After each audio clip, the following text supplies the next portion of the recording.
What's up, San Antonio? What's up, South Texas? This is the Area 210 podcast coming at you from San Antonio, Texas, and also Space City Mike, also in Conroe, Texas. What's going on, Joe? How you doing?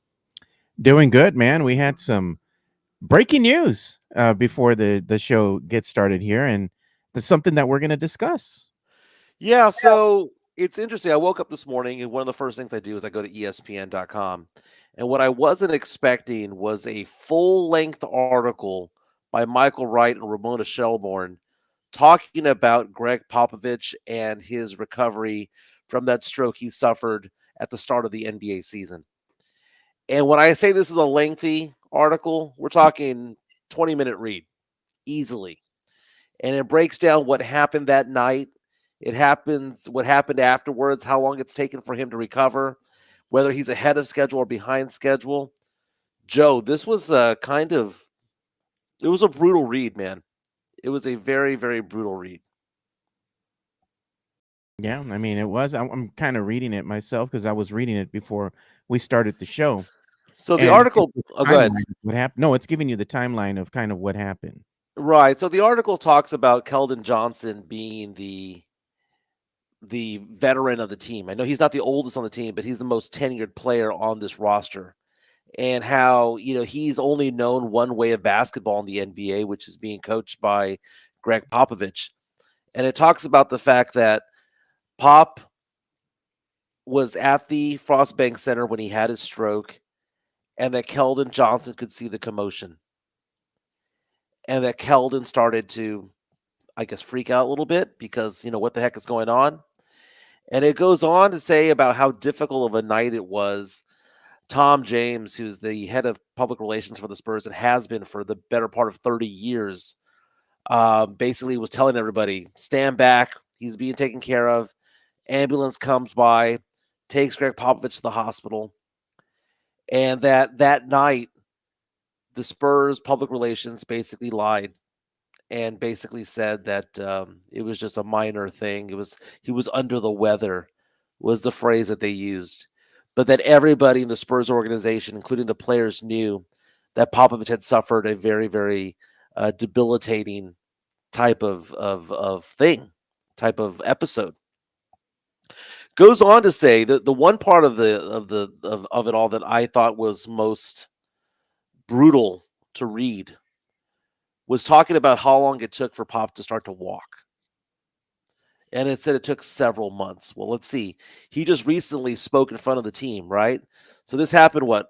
End of October, early November. So we got December, January, February, March. We're 4.5 months in. So basically, it took him a few months to learn how to walk again.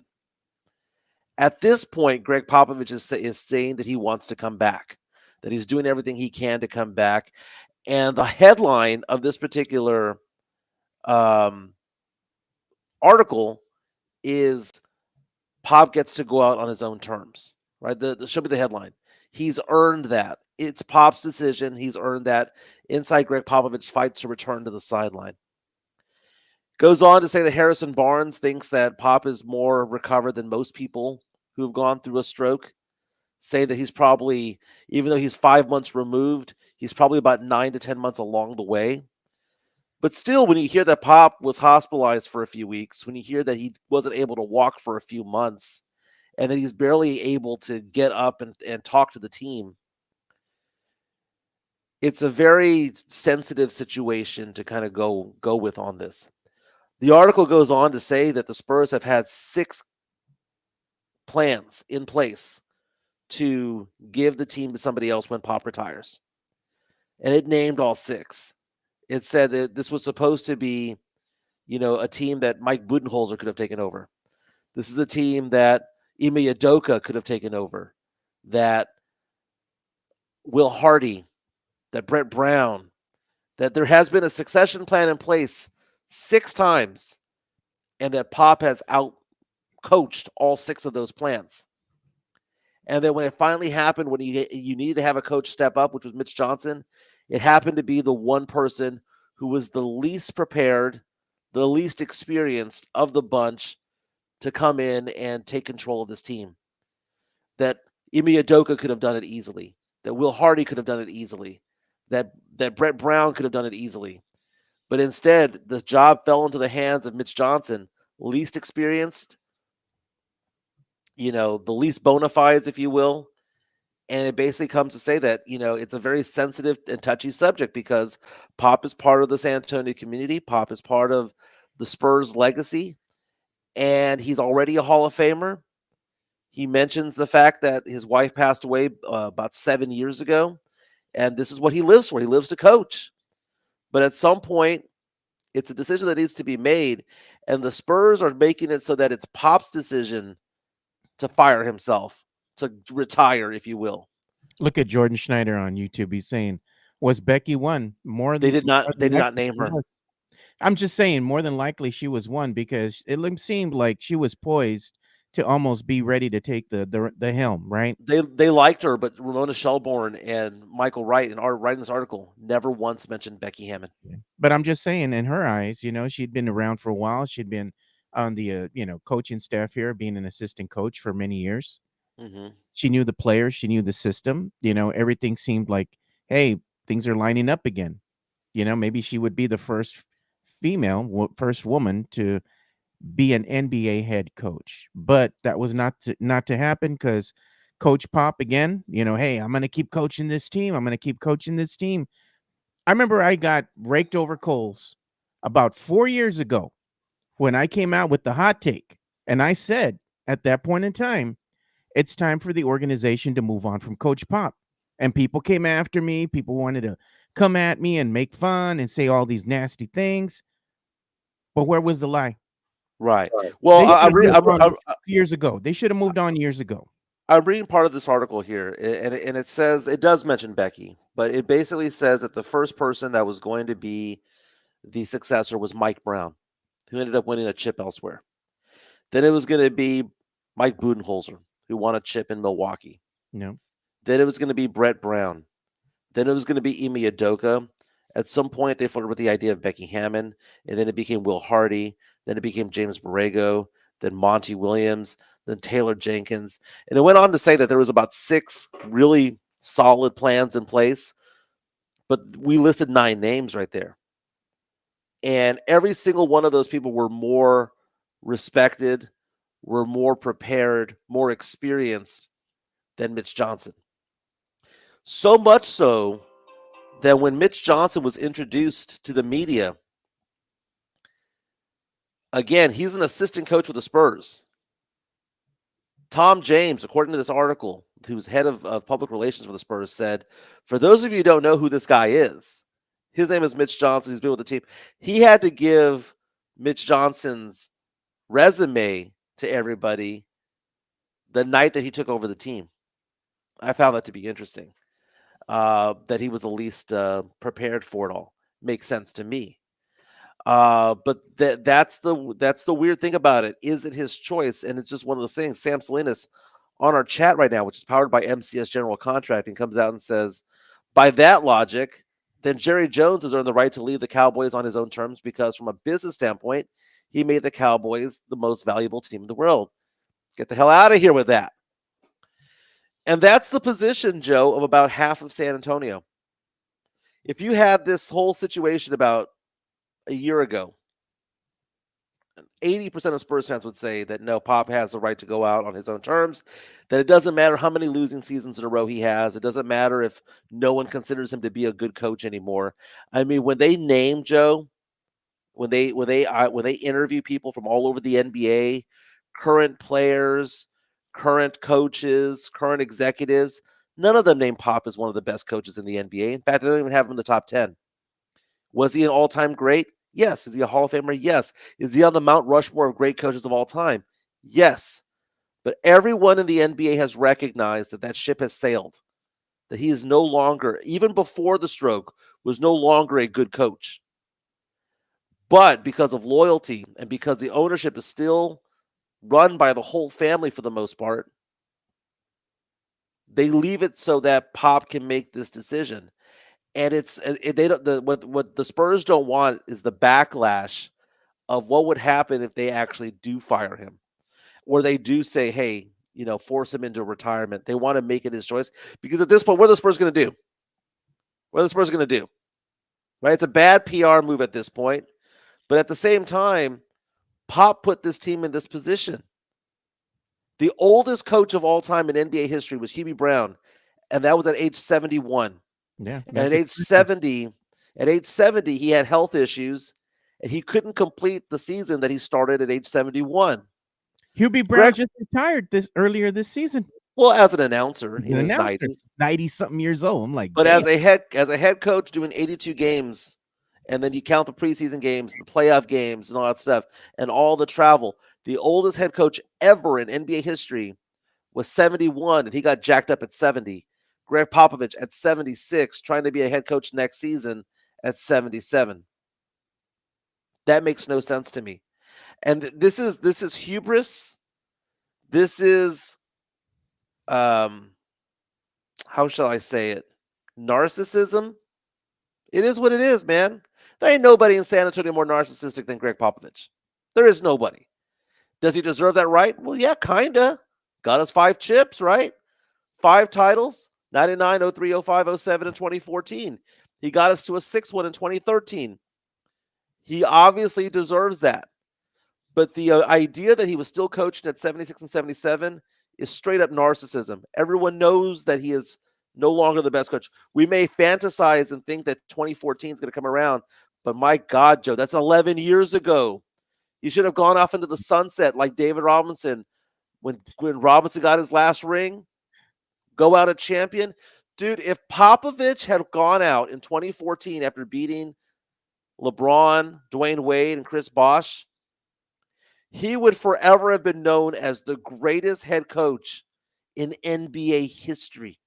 Even though he had one fewer championship than Phil Jackson, even though he had fewer than Red Auerbach, right? But Red Auerbach coached in a time when there were only 9 teams. Pop would have been considered the greatest. But 5 or 6 losing seasons in a row, Joe, you're not the GOAT. You're not. And now the Spurs are sitting there with their hands tied behind their back, unable to make a move. They know what they should do. They should tell Pop, hey, dude, seriously, man, you got a stroke. It took you 3 months to walk. I know it's supposed to be your decision, but this decision should have been made a decade ago.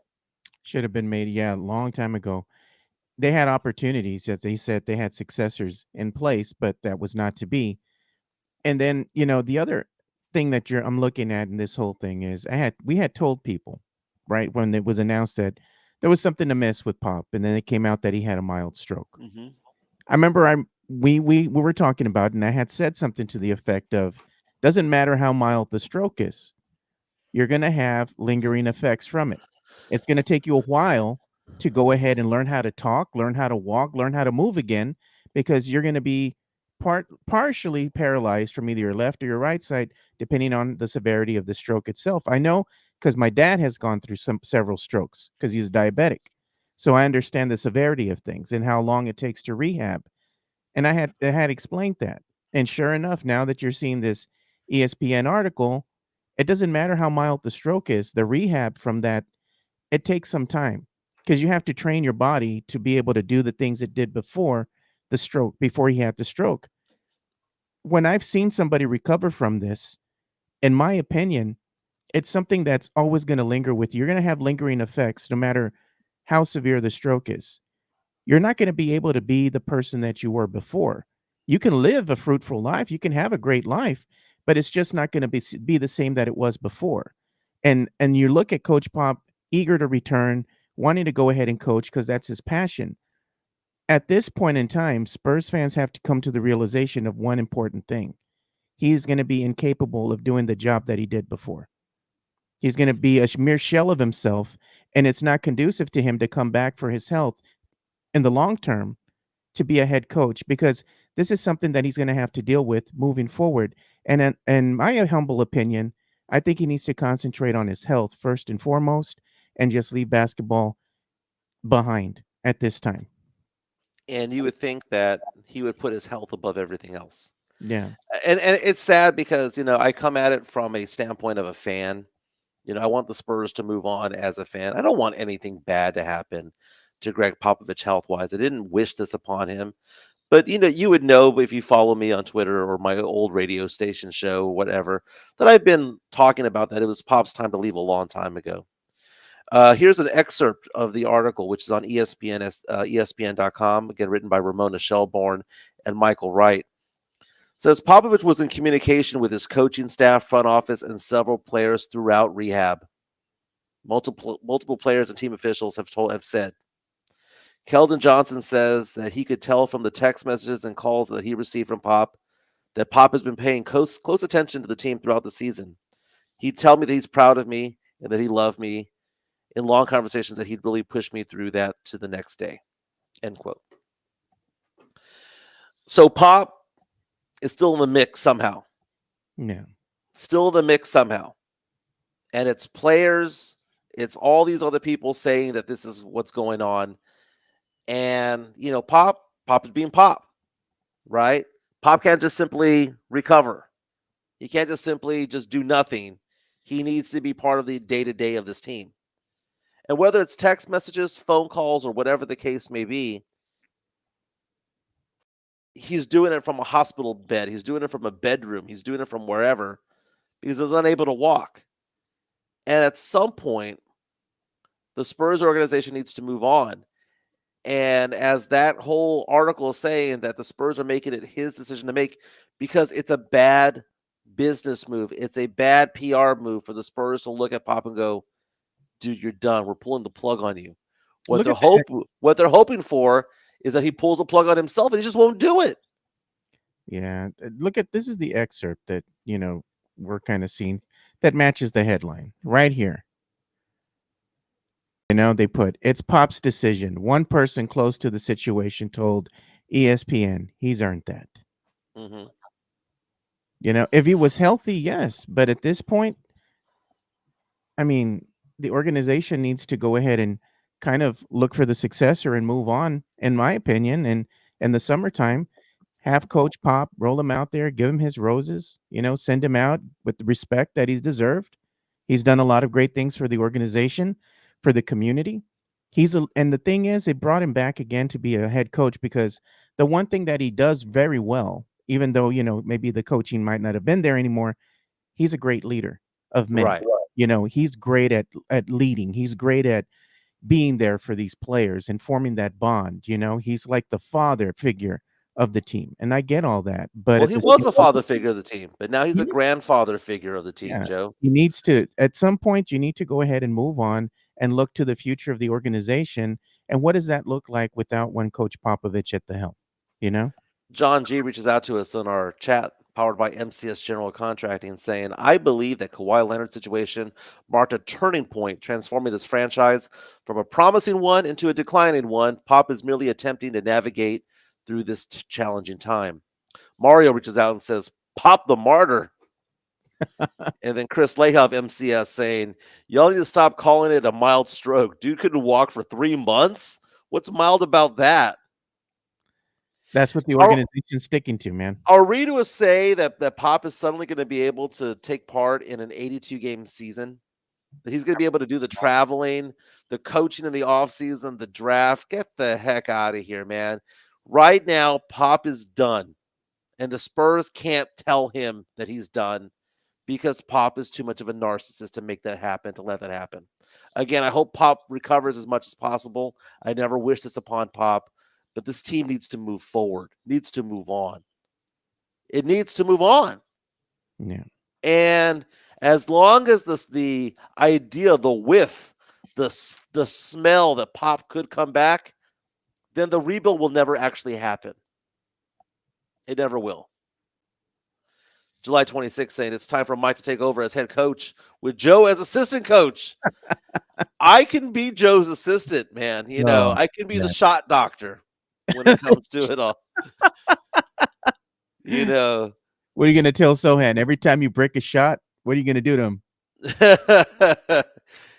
You break a shot, you take a lap. Take a lap. No, I'll be like that guy from Dodgeball. If you can dodge a ball, you can dodge a wrench. If you can dodge a wrench, you can dodge a ball. Hit him on the head with the wrench. Oh, man. Yeah. But speaking of getting hit on the head, by a wrench, let's talk about that nasty Spurs game that we all knew what was going to happen. Right. And I mean, you are we? knew, you knew, Mike, it was going to be a blowout. Yeah, are we surprised? Luka Doncic with a near triple double was one rebound away from a triple double. You had a big game from Austin Reeves. Spurs go on to lose. Let's see here. I forgot the score 125 to 109. Only one word describes the fact that the Spurs lost, Joe. Good.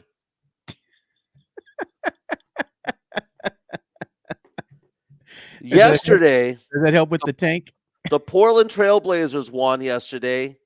And also the Chicago Bulls won yesterday, which means the Spurs are now situated at the 8th spot in the draft going into the lottery, right? Number 8.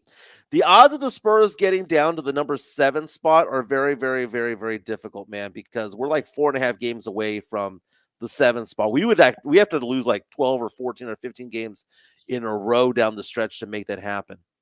You know, right now the Spurs are 28 and 39. 5 games behind Toronto for that 7th spot. But what does that mean? It means that as of right now, the Spurs have a 26.3% chance of being in the top 4. Right now, the Spurs have a 6% chance of landing Cooper Flagg with the number 1 overall pick. Meantime, the Spurs are still looking at that number 16 pick that Atlanta has and whether or not that's going to be our pick or not. I mean, it's going to be our pick, but is it going to be a lottery pick or not is what we're looking into right now. Look at the latest standings. This is what I'm going to show everybody. This is the latest Western Conference standings, updated, right? Yeah. Number 1, you have the Oklahoma City Thunder, Rockets, Nuggets, Lakers, Grizzlies, Warriors, Timberwolves, and Clippers. Those are your top 8. Those are going to be playoff teams. And the last 2 there, which are going to be like Timberwolves, Warriors, Timberwolves, Clippers, probably going to be vying for somebody for the play-in tourney. You know, okay, Right. get that. But look at what happens when you go past number 10. You're going down from 11 to 15. You have the Suns, the Trailblazers now that are 2 games better than the Spurs. Spurs are now 13, third worst record in the Western Conference. So the Spurs are at 13, Pelicans are at 14, and the Jazz are at 15. Well, what I see here, Joe, is the fact that the Spurs are still just 4 games away from being in the play-in. They are, but when you look at the schedule that they have ahead of them, realistically, the talk that I had with Jeff Garcia, because I'm the guest on Los, I believe he's going to release it today. And we had this discussion. We're kind of dissecting the Spurs schedule. How many wins can they realistically have to close out the season? I'm going to be honest with you, man. I only saw them being able to beat 2 teams. Well, the way that it's constituted right now with no De'Aaron Fox and no Victor Wembanyama. No Wemby, yeah. But, Joe, I will say this, Joe. If Wemby had not gone down with that blood clot, the Spurs would have been in the play-in. They could have been in the play-in. Because if they had a healthy Fox as well and a healthy Wemby, who says they wouldn't have shut down Fox at that point. Yeah, I'm just saying if they would have had a healthy Fox and a healthy Wemby, they could have been doing a little bit better than just the play-in tourney. Right. Well, here's the thing. I mean, let's say that, Wemby's been gone for about 10, 12, 15 games, right? Yeah. Wouldn't he have produced 2 or 3 or 4 more wins for the Spurs? Yeah, he would have. Because back when Wemby got hurt, it was around the time that the trade happened for Luka Doncic, right? That Luka Doncic got traded to the Lakers, and then Anthony Davis got hurt, and Kyrie Irving then got hurt. And it was looking as though you needed to be 42 and 40, 43 and 39 to win that 10th spot and get into the play-in tournament. Right now, Dallas has lost like 10 out of 12 games. Yeah. They've lost 4 in a row, 10 out of 12. Right now, it looks like 37 wins gets you into the play-in tournament. The Spurs could have gotten to 37 wins with a healthy Wemby and with a healthy De'Aaron Fox. We had predicted, I believe, Mike, anywhere from between 35 to 38 wins. I think that's what we both kind of were on the consensus with right before the season started. We kept saying about 35, 38 wins. I think the Vegas odd makers had them around 32 to 33. 35, 38, looking at the schedule, not the schedule, but looking at the Western Conference standings currently, maybe that would have been enough to get you into the play-in tourney. That we just never know. It's because of injuries. Injuries are part of the game. They hit every team, and this year, unfortunately, they hit the Spurs starters. In both Fox and Wemby. It's a very difficult situation for the Spurs right now because would they have benefited from making that play-in tournament, Joe? No. I mean, seriously, what would we have gotten by being the number 10 team? Look at Andover Fizz. It's funny. He's like, bro, y'all are wafting now. I remember coming on here and hearing you all say they're not making the play-in. Well, looking at what the records are right now from the Western Conference, we said that they weren't going to make the play-in. 38, 37 wins wasn't going to be enough. But you're looking at what the Western Conference has become at this point in time. Now that you're looking at everything and the way that things are playing out, it's changed a little bit. Could 37, 38 wins get you into the play-in tourney? Possibly. Yeah. And it's funny because you have people who reach out to us and go, "Oh, you guys are flip-flopping. You guys are moving the goalposts or whatever the case may be." I'll give you an example. Last week, I was concerned that Stephon Castle would not win Rookie of the Year, but then what happened? They shut down De'Aaron Fox. That forces them to play Castle as starter. Castle gets the stats that he needs to qualify and to win for Rookie of the Year. Right? Things change. When we're saying that 43 wins are needed, that's when we think to ourselves, there's no way in the world Nico's going to get rid of Luka Doncic, right? There's no way in the world that Anthony Davis and Kyrie Irving are both going to go down. Things happen, things change, right? And the goalposts do move. They do move when things change. So yeah, the Spurs, if Wemby was out there, if Fox was out there, they'd be in the play-in tournament. But then again, I think to myself, okay, they get to the 9 or 10 spot. They lose the first game. They're out. What do they get out of it? One game? I like It's Leja's comment. F them picks. F them picks. You know what? I'm with them. And we've been saying this. That's a battle cry for the season. F them picks, because you never know if they're going to convey or not. Package them together. Go out there and surround this team with some shooters. People who can knock down an open bucket. That, man, what a game changer that would be, right, Mike? What a world. You can actually have a guy that you can trust out there on the wing to knock down an open three. And it doesn't have to be a bona fide superstar. You just need some shooters to surround your starters so you can have a chance to win the game. Well, I mean, here's the thing. You have to find out exactly where you're going to be drafting first. You can't trade these picks and possibly have the number 1 overall pick. You can't. You got to find out where the ping pong balls are going. Spurs with a 26% chance of being in the top 4 as of right now. And if Atlanta loses some games, the Spurs could have maybe a 1 in 3 chance of getting into the top 4. Getting a Dylan Harper, a Cooper Flagg, an Ace Bailey, an Edgecombe, getting one of those guys. You have to figure out what that is, man, because although I do agree that you want to have veteran talent out there, if the number 1, 2, 3, or 4 pick are available, you go get that guy.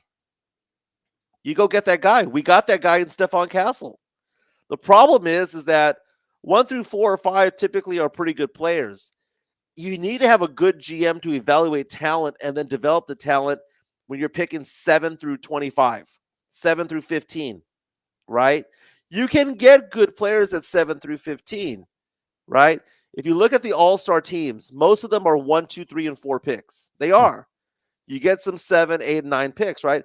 So if we're to say the number 8 pick overall, Joe, are you expecting the number 8 pick to be a contributor? You should. Jeremy Sohan was taken at number 9. So I'm going to look up, Joe, historically. We have a question here from Mario Columbus.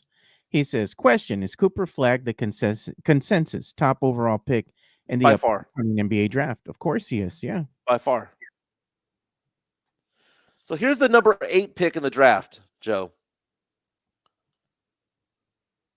Not a very good show in the last 6 or 7 years, dude. Rob Dillingham, Dilly. You got Walker from the Pacers, Dyson Daniels, Franz Wagner is really good. Obi Toppin, Jackson Hayes, Colin Sexton, right? I would say that the number 8 pick, I'm looking at all the picks from the past several years.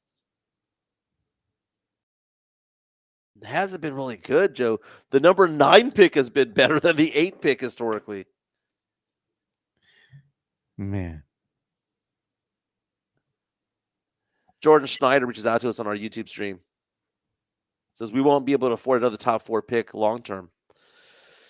Well, I mean, it depends on whether or not the Spurs want to go into the luxury tax territory, right? Because the way that the NBA contracts are designed, they're designed so that you're supposed to keep your players.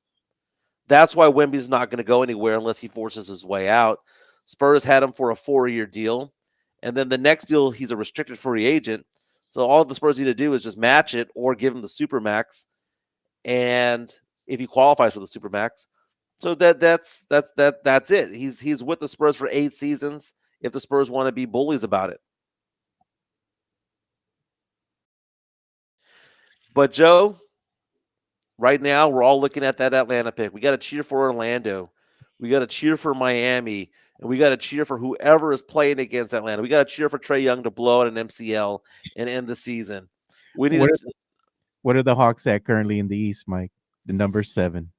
Well, they are the number 7, but the thing is that they're not that far away from being in the territory where that pick would be a lottery pick. Because it's a weird thing because they have a worse record than some of the teams in the West who are above them. Why? Because they're slotted based on who makes the playoffs and who doesn't.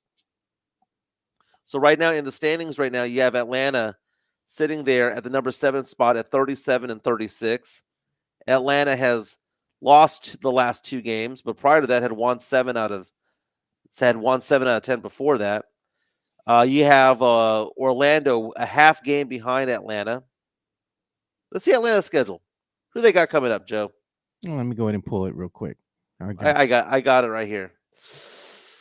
Okay, so they got a road game against Charlotte. Charlotte's a bad team. Beat the Spurs twice, but that's a bad team. They play Golden State, Philadelphia. Then they've got a streak of games on the road against Houston, Miami, Milwaukee, Dallas. They play New York, Utah, Orlando, Brooklyn, Philly, and Orlando. Not a very tough schedule for Atlanta as the season ends. Yeah, especially the 76ers game with Paul George being out, But they've got multiple games, including one on the road against Orlando, which is a big deal because and they play the last game of the season against Orlando. They could be fighting for that seeding within the Eastern Conference, the way that things are looking right now. The strength of schedule is favorable for the Hawks.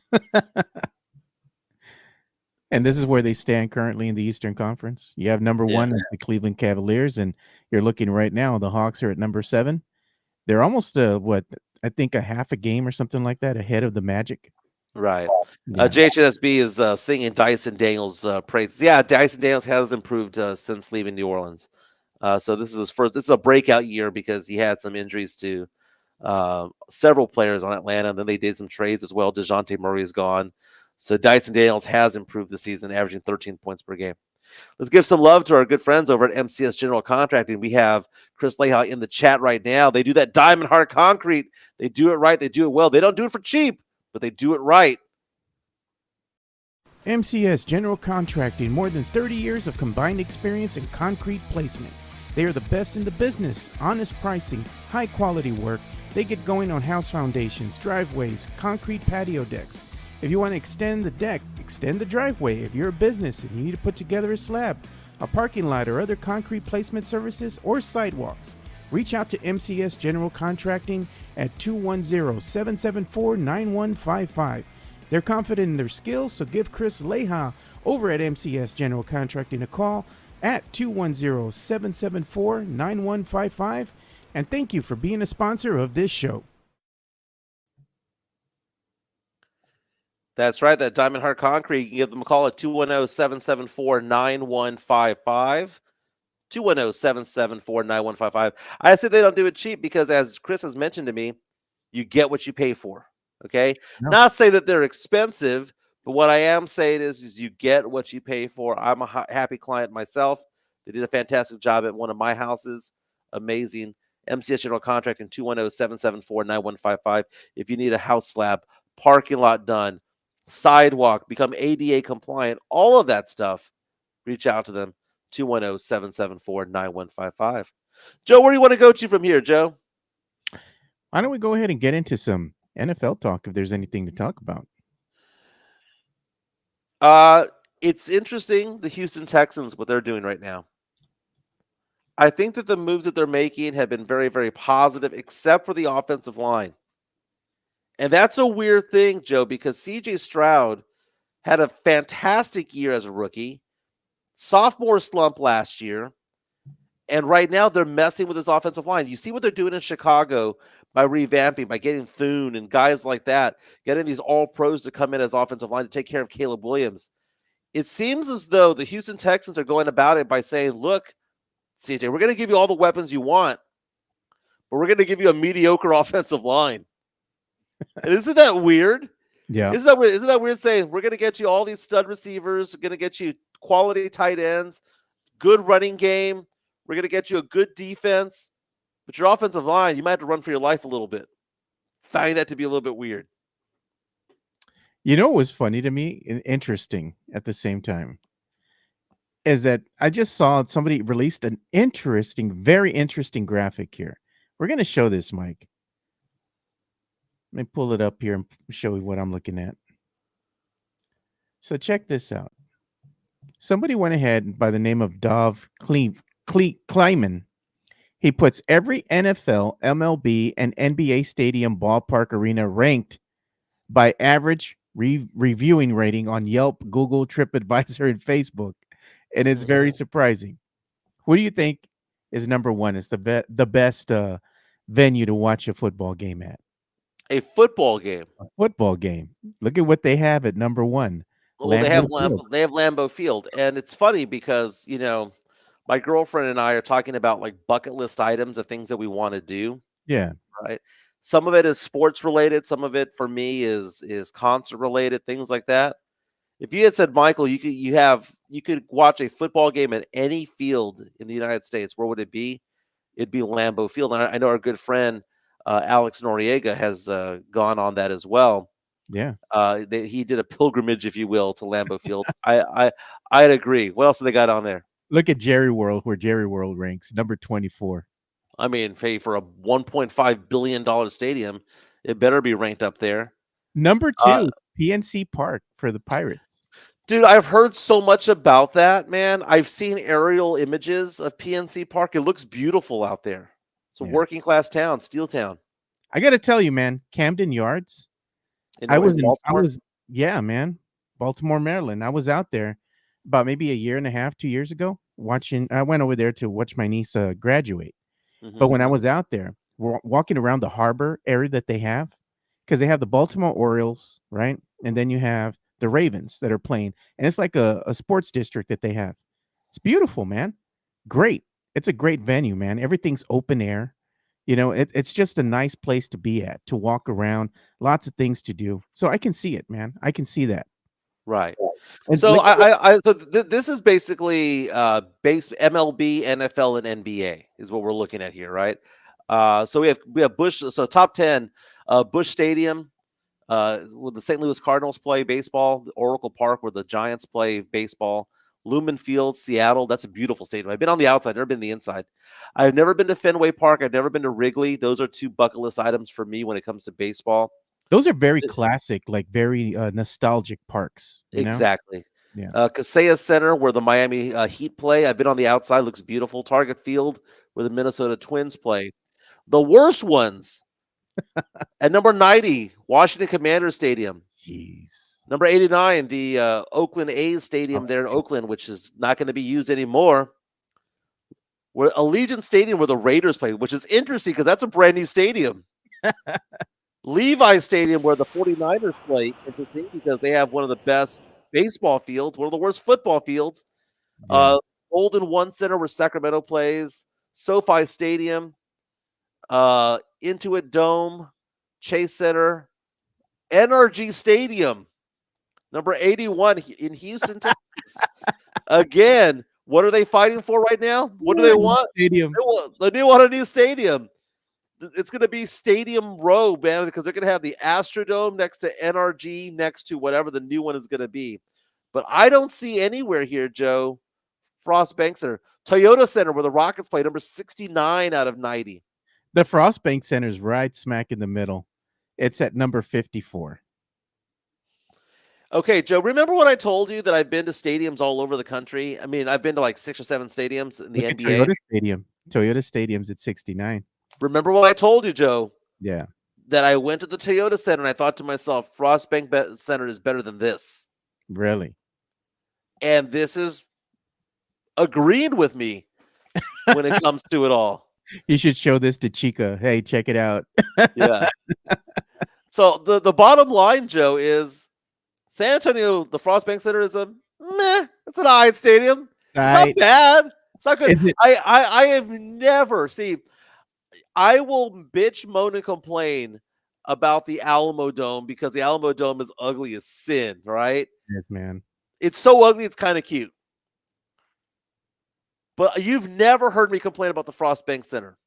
I understand why they want to have a new arena 10 years from now or 7 years from now, 2032 when the contract ends. I understand all that. And if they do Project Marvel, it's going to be to 2036. Dude, Wemby won't even be on this team at that point. He'd be retired. What's his name? Gone. Gone.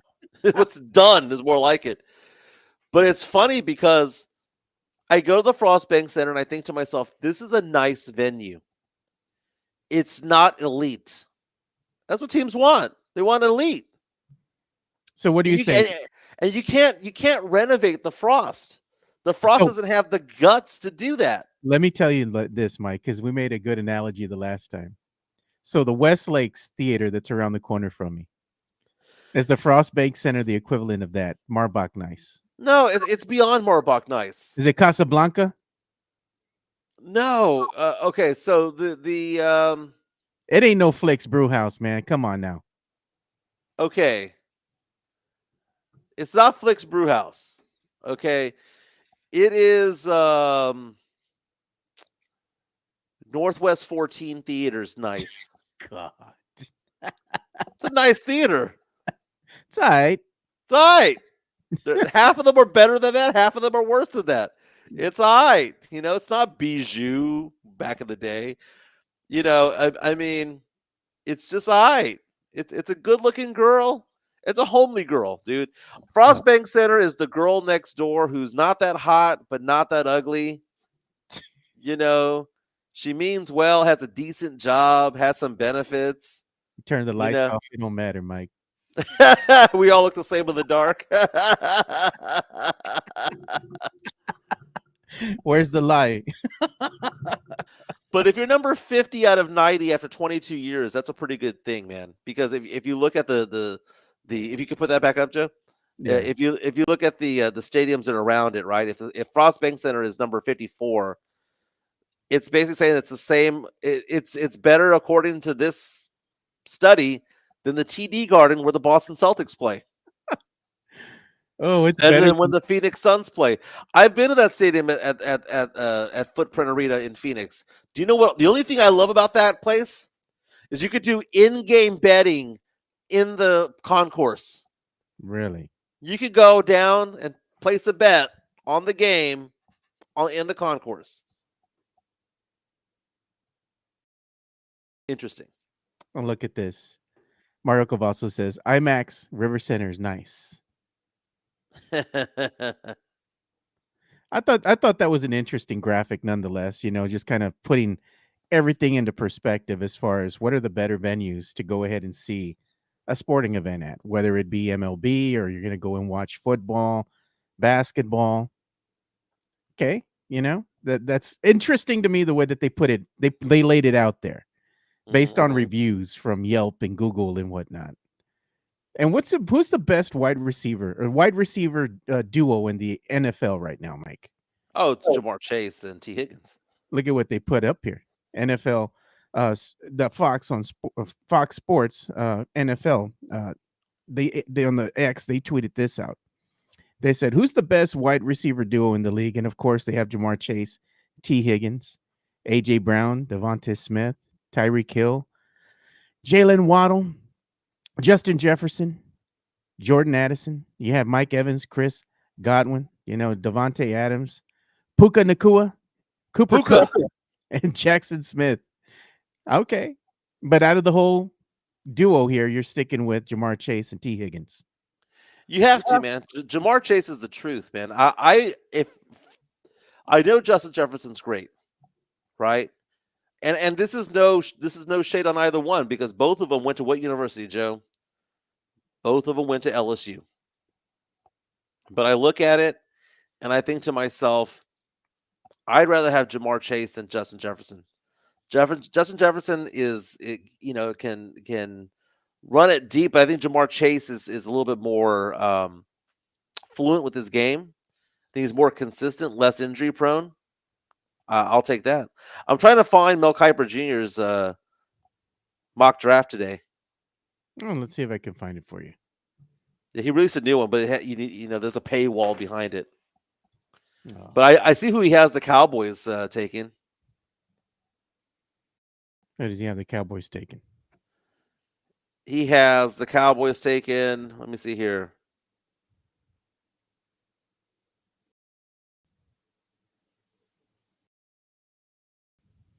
Well, he was on Get Up this later or earlier in the season talking about predictions and stuff. So yeah, they have the Cowboys going after a running back, but not Ashton Jeanty. They still believe Ashton Jeanty is going to be taken early on. They have him taking North Carolina's Omarion Hampton, running back, who, by the way, I mean, I've seen a lot of prognosticators say that they believe that there's not much of a difference between Jeanty and Hampton when it comes to what they can do on the field. But the whole purpose of today's mock draft was the fact that it was the first mock draft that he has had since the free agency period.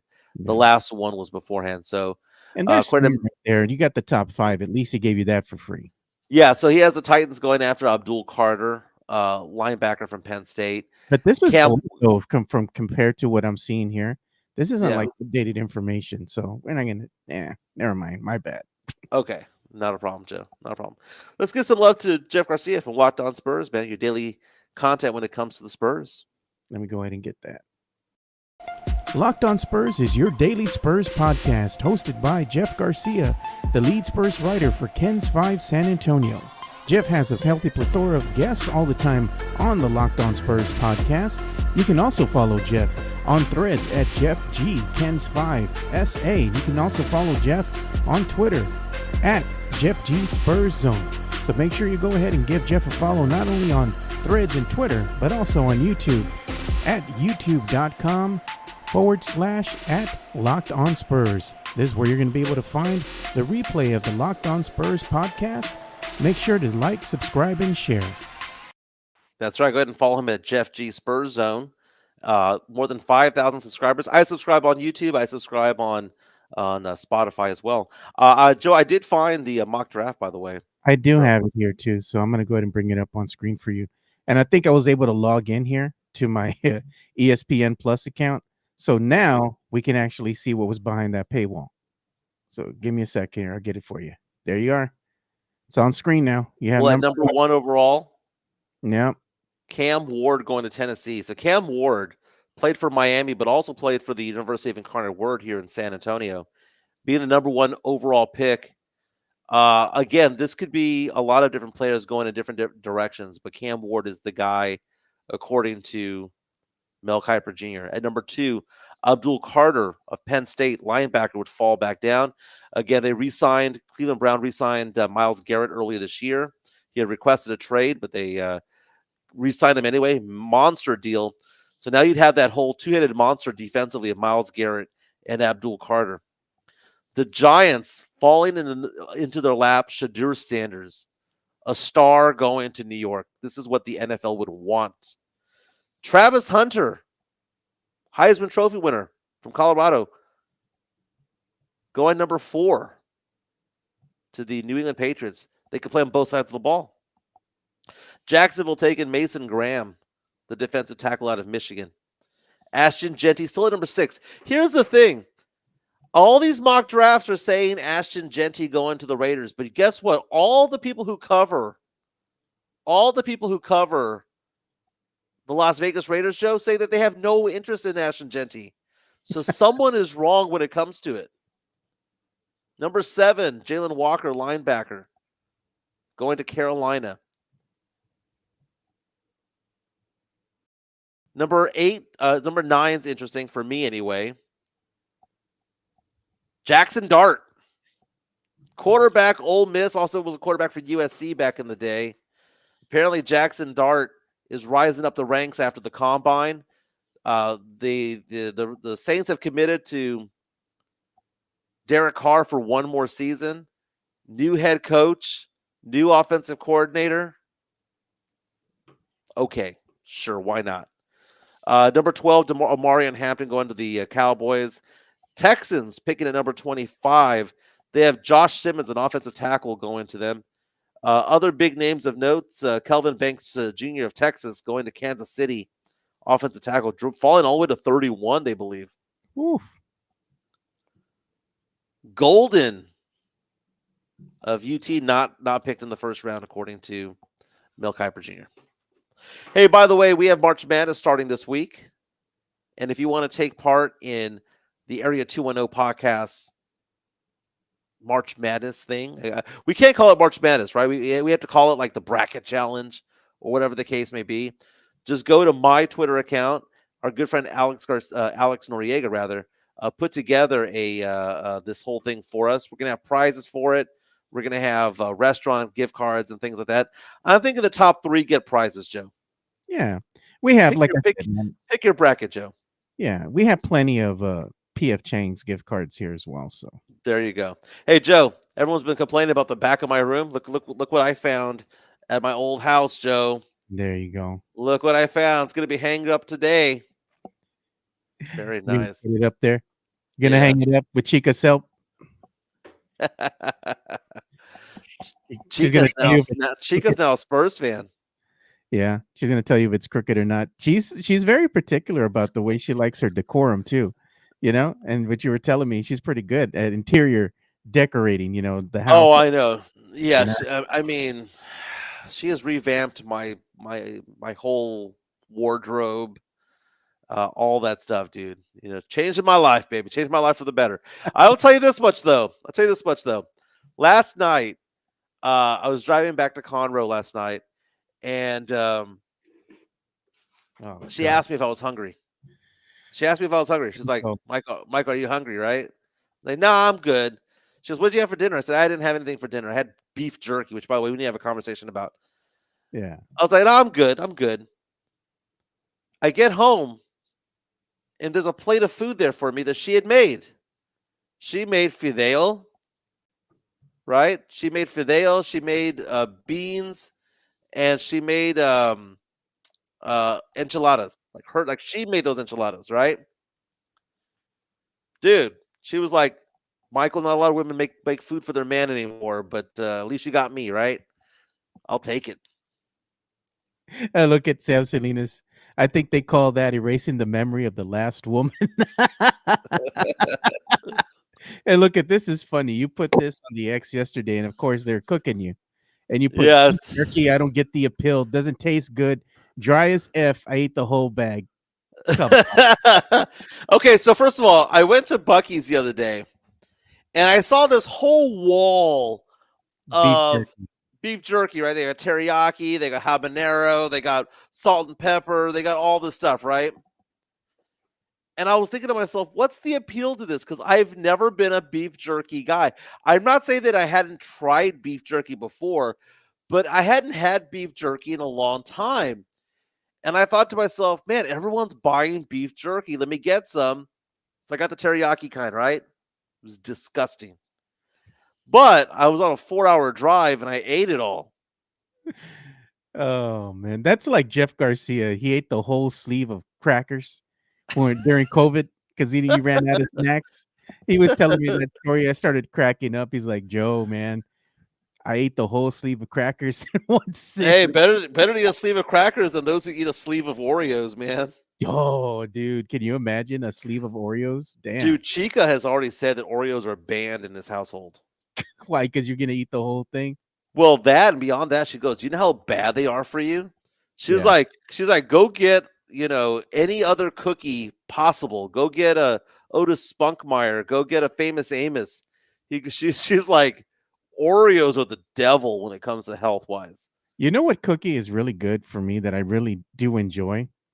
Oatmeal raisin, dude. I love oat. Okay, let's talk about this, dude. Let's talk about this. It's funny because like I'll go to like Subway and I'll get a sandwich and then they have the cookies in the front. I'm always so torn about which cookie to take because I always get the one that like I'm thinking of the other one when I'm eating this one, right? If I get the oatmeal raisin, I'm thinking, man, that chocolate chip probably tasted so good. And if I get chocolate chip, I'm thinking to myself, I should have got oatmeal raisin. And then in the background, you got the double chocolate. Then you got the macadamia nut one. Or you go to like the cookie company and you have like 12 different options. Yeah. It's just paralysis by analysis. You're just looking at it like, I don't know. My sister-in-law made a good cookie. She makes this homemade cookie. It's like with oatmeal or peanut butter, something like that. One of the two. She makes it in two different versions, but she puts raisins in it, almonds, and then she'll put like on another one, she'll go ahead and put cranberries and almonds together. Dude, that's so good, man. Yeah. I Anything with love a that. nut in it. Almonds is good, dude. Almonds are good. We have 12 people already on the Area 210 podcast Bracket. bracket challenge, our tournament challenge. Again, 12 people right now. It'd be nice to get to 2025. That'd be nice. Yeah, I tweeted it out myself too. Oh, and also I'm going to go ahead and share this because guess who's the guest on today's Locked On Spurs? It's going to be me. Yours Nice. truly. Me and Jeff, like we were saying, we were talking about the Spurs and how many more wins can they add to their repertoire this season as the season comes to an end here. So we talk about that and we answer some fan questions as well. So go ahead and make sure you check out today's episode of the Locked On Spurs podcast. You can go ahead and get it anywhere. You can get your podcast on all major platforms, and you can also see the replay on the Locked On Spurs YouTube channel. Make sure you subscribe. I like the fact that Mario Cavazos is being really clean about it because he's saying Little Debbie's oatmeal with the frosting in the middle is golden. We all know what that's called.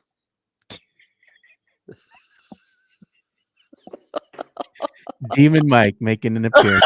What did I say, Joe? We all know what it's called. What is it called, Joe? What is it called? What is it called? No. You have the Little Debbie oatmeal cookie with the cream inside. What's it called? No. What's it called, Joe? You say it. I ain't gonna say it. Somebody say it in the chat because I know Mario was being really clean about it. The Little Debbie oatmeal with the frosting. Look at they're all cochinos. They're all cochinos. Cochinos. And there's gonna be some people who don't know, and they're like Googling it. Oatmeal, cream filling. Oh, here we go. There it is. Where's it at? That's what you were saying. Cochinos.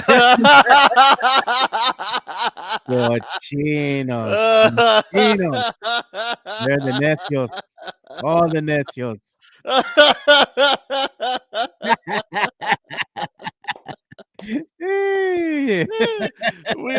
we aren't chicken. I just wanted someone else to say it because I'm the dirty guy, right?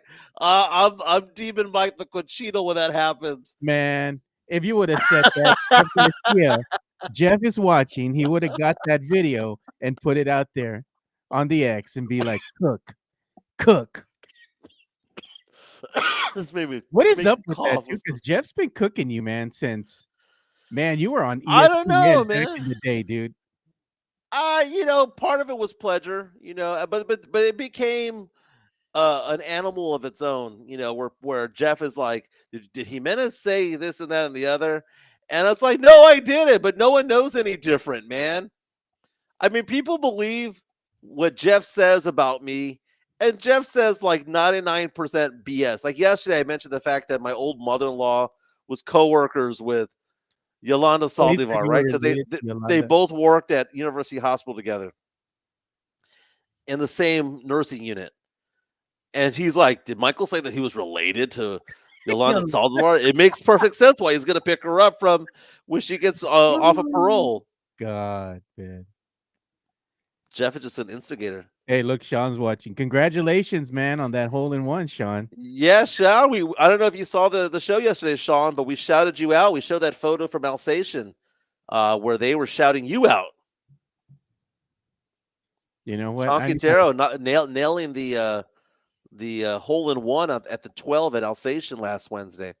This is how you and Sean are going to celebrate the hole in one, eating that ice cream. What the fuck is that? And why does that guy look like Fernandez? What is Fernandez? Look at Jeff is on the phone with the current, waiting for Mike to slip up.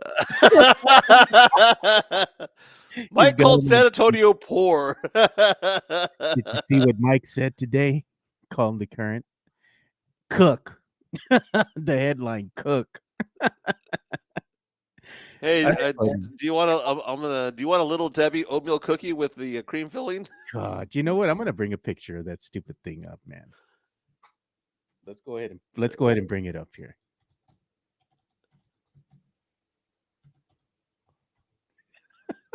Y'all are necios, man. I swear.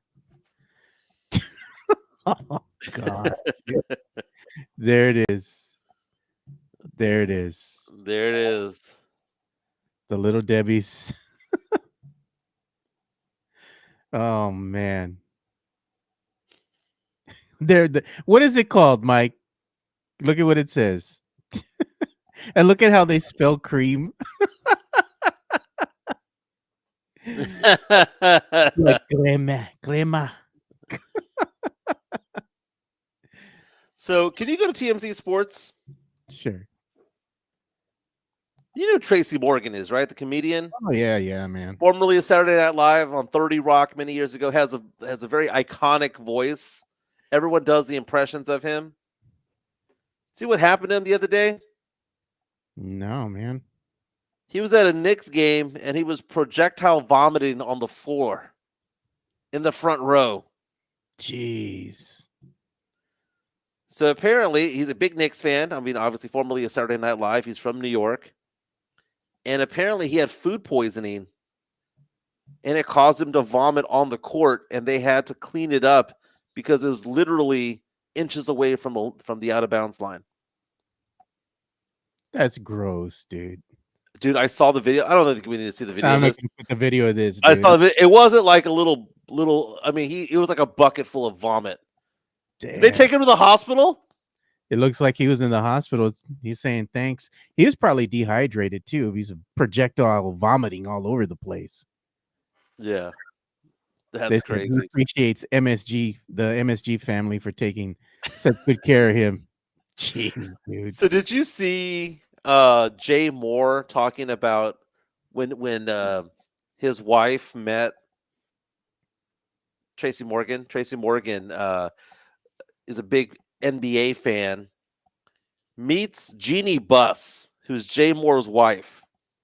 Okay, Jay Moore, former comedian. He was married to, that girl from that Fox show back in the day. Well, I don't know the name of the show, but it was crazy. Anyway, Nikki Cox was her name. That was her name. And then he ended up divorcing her, ends up getting with Jeannie Buss, who's very attractive, but in her 60s, owner of the LA Lakers. You still look good, Mike. I ain't gonna lie, dude.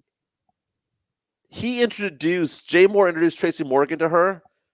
He didn't know that she was the owner. And Jay Moore tells this whole story about how he was like, "Oh, so you work for the Lakers? Are you a dancer?"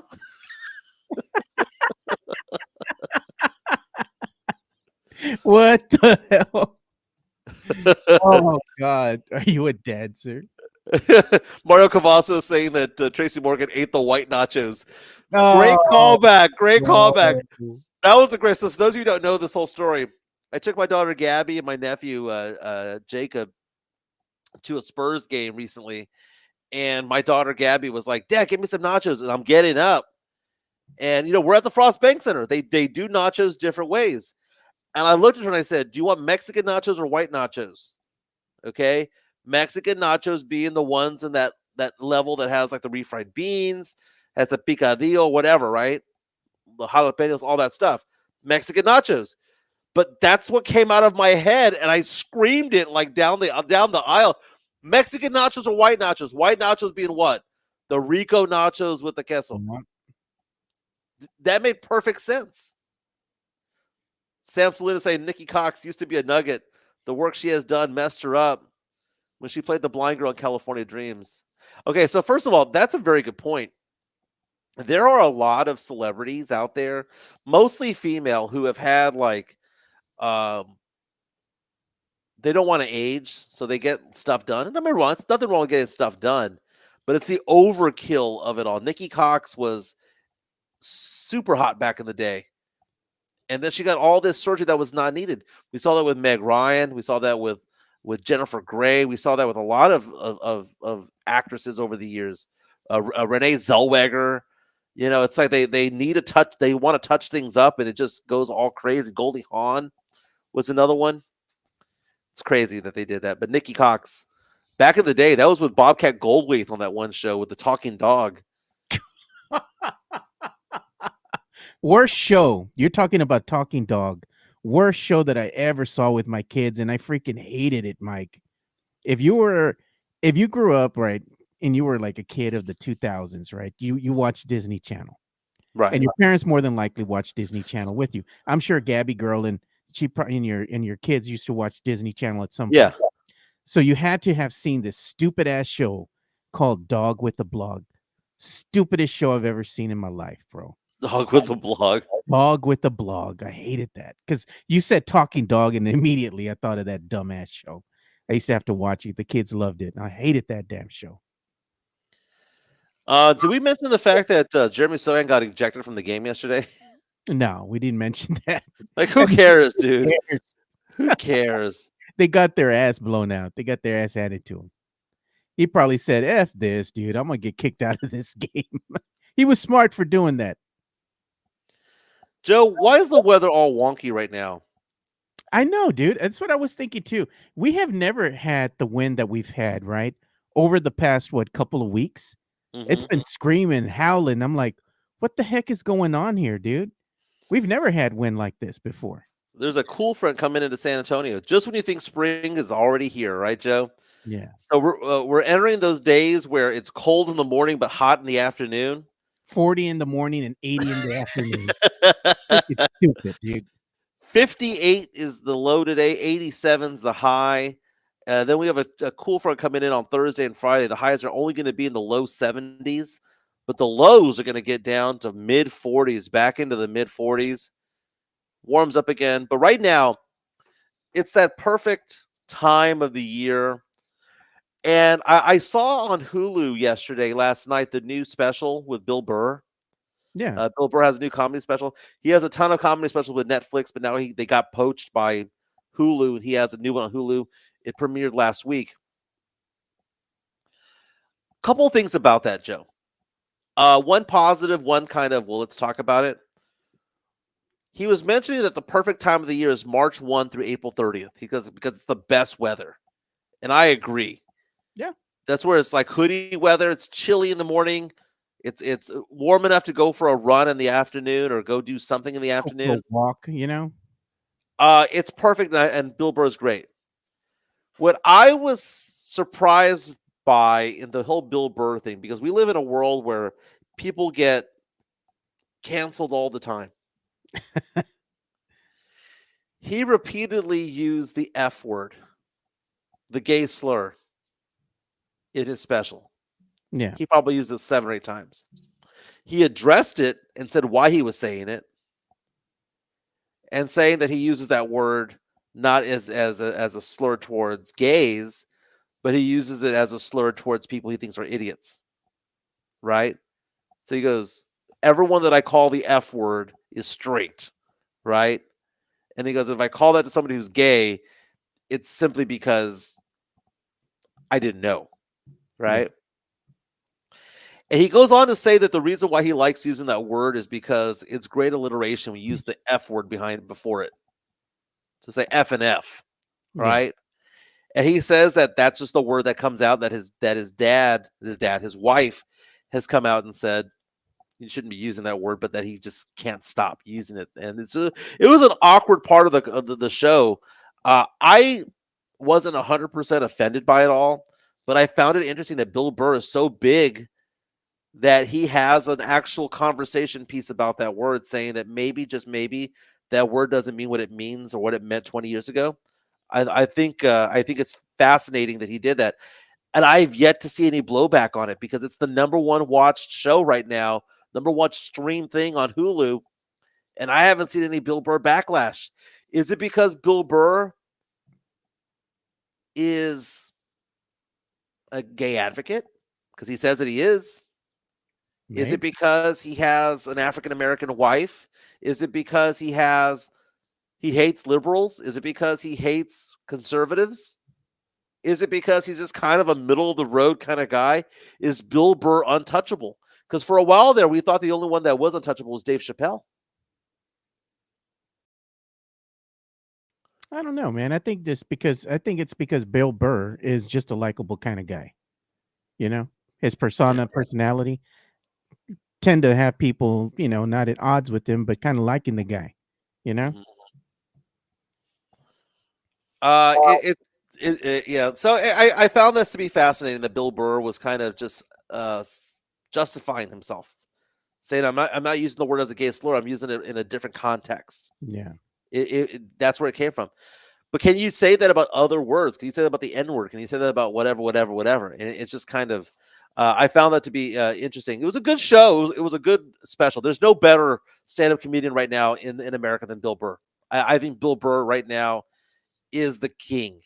Chappelle's great, but Chappelle doesn't tell jokes anymore. Chappelle tells stories. He's not doing jokes anymore. So I think from like a joke standpoint, because there's other types of comedians out there that like the Matt Rifes of the world who are all about engagement with the audience. But for a comedian that's going to go out there and just simply do a set and do jokes, I think Bill Burr is the best. He's a good actor too. Yeah, I like watching a good comedic show, right? Good Yeah. comedian. One of the comedians that I do follow, his name is Polar Bear, right? And he's part Mexicano, part Latino, and he's part white, Caucasian. So it's funny because his jokes translate to both cultures, right? He's going to be in town coming, I think, April the 25th through the 26th at the Laugh Out Loud Comedy Club here off of San Pedro. I think I'm going to go, dude. I'll Really? probably go and check that out. I was talking to one of my good friends yesterday. Shout out to you, Ed Luna. And we're talking. It's like, hey, man, let's go out. Let's go check it out, dude. Maybe do a little double date or something out there. Oh, I love a good comedy show, dude. There was one that happened in San Antonio this past weekend that I wasn't in town for because Chica took me to the Babyface concert a couple weeks ago. Yeah. I wanted to see J.R. De Guzman. He's a Filipino comedian. He was over at the LOL Comedy Club in San Antonio. Yeah. Couldn't see him. Ralph Barbosa is going to be in the Woodlands in a couple of weeks. I'm thinking about taking Chica out there for that.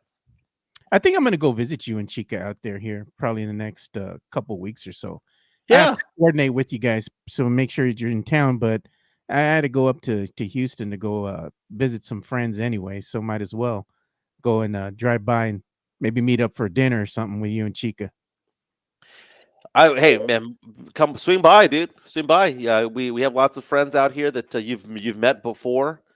We can hang out and go do some fishing if you want at the pier. We can go get some drink in us, cook some karaoke. By Yeah. the way, there's a you know how we talk about Big Bang Theory every once in a while, Yeah. and they had Young Sheldon, and then from there they went off and they did Georgie and Mandy's first marriage, which by the way I do watch. I think it's a cute show.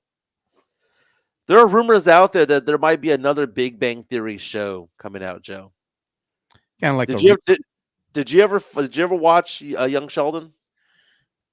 I may have watched an episode or two, but I wasn't really into the Big Bang Theory, Young Sheldon. I mean, I watched episodes of the Big Bang Theory and it was all right. It was kind Hmm. of funny and everything, but it's not like I was watching it religiously. The one show that I did watch a lot with my younger son was The Office. And I thought that was Yeah, funny.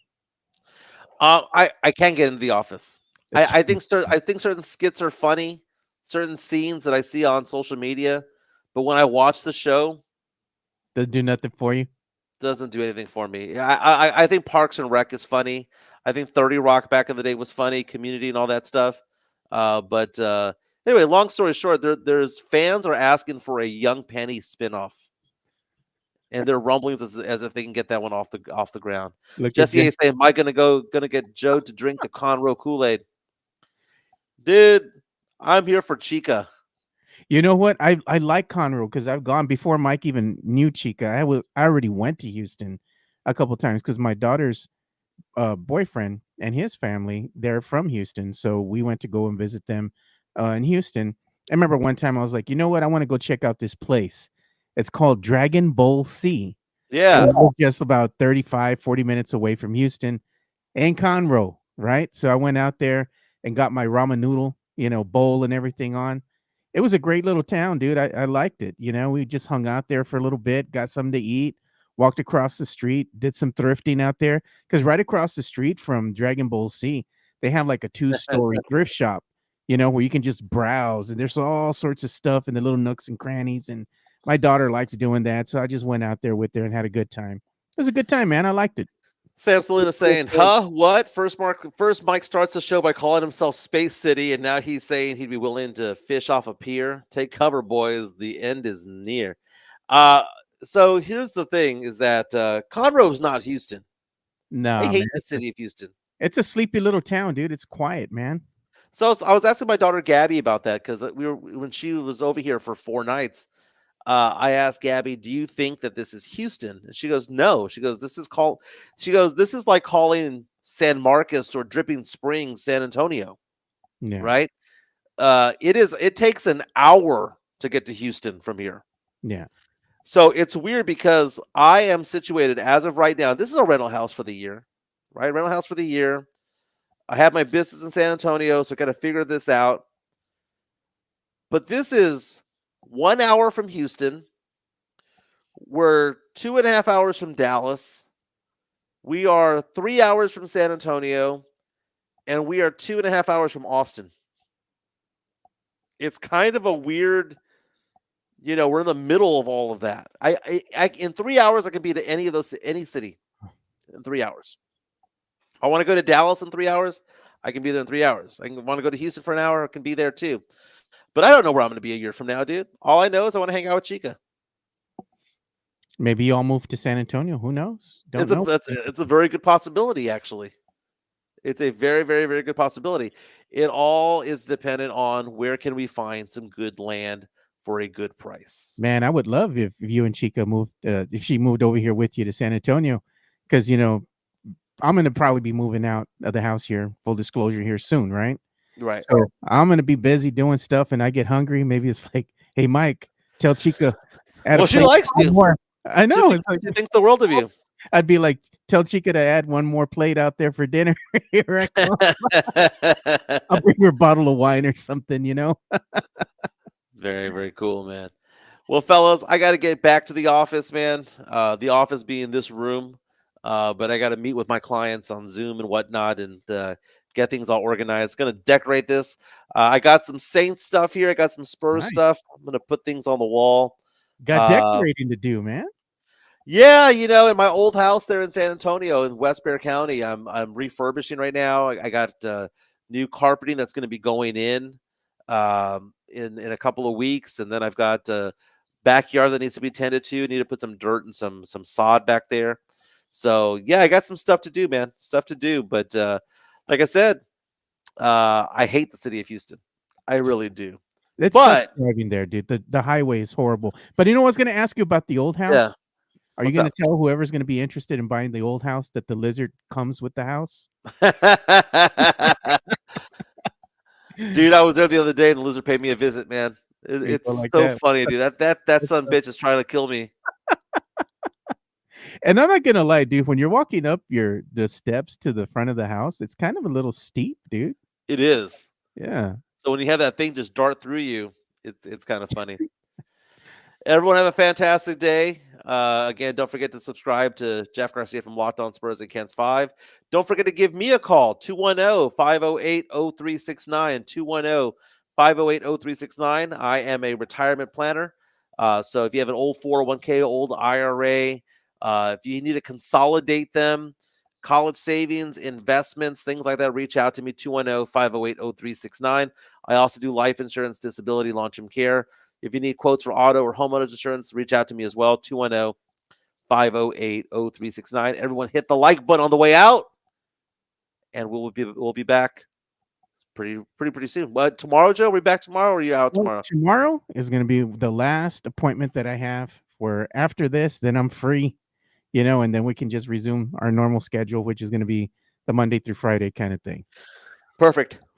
All right. Well, so we'll see you guys on Thursday. Go Spurs, go. We'll be back on Thursday. Y'all take care.